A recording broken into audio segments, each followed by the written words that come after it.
L'atelier d'aujourd'hui a une particularité dans le sens où c'est un atelier hautement stratégique du fait de l'implication d'un élément essentiel dans la vie de nos peuples, c'est la femme. Et on a apprécié, on a compris que quelque part, dans les processus de développement, il fallait à tout prix que la femme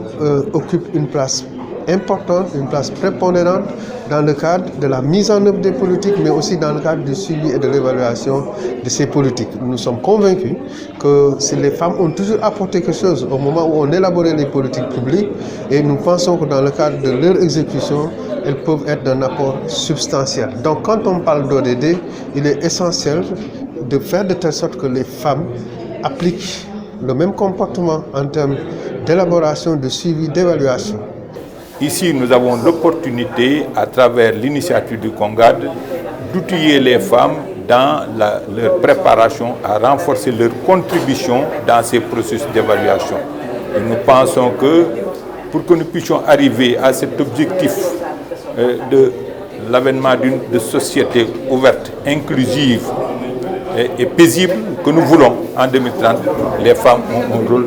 capital à jouer. Donc lorsque nous les outillons et nous leur permettons d'assumer entièrement leur rôle aux côtés des autres hommes pour ces objectifs-là, nous ne faisons que saluer. L'atelier d'aujourd'hui a un autre capital d'intérêt qui consiste à faire de telle sorte qu'on engrangera le maximum d'informations autour de la problématique genre-femme dans le cadre de la mise en œuvre, le suivi, évaluation des ODD, afin que nous puissions participer à l'élaboration d'un rapport annuel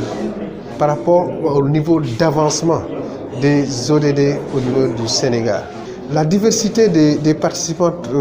aujourd'hui de cet atelier indique de l'importance que ça a. C'est-à-dire que tous les secteurs, ou quasiment tous les secteurs de la vie économique et sociale du Sénégal sont représentés ici. Et cela est important. C'est-à-dire que ce soit le secteur de l'agriculture, que ce soit le secteur du portage du plaidoyer autour des politiques publiques, que ce soit dans le secteur de la restauration, c'est-à-dire que tous les secteurs, le secteur informel, etc., nous pensons qu'aujourd'hui, avoir ces femmes, discuter avec ces femmes-là, est une chance extraordinaire que nous devons exploiter afin non seulement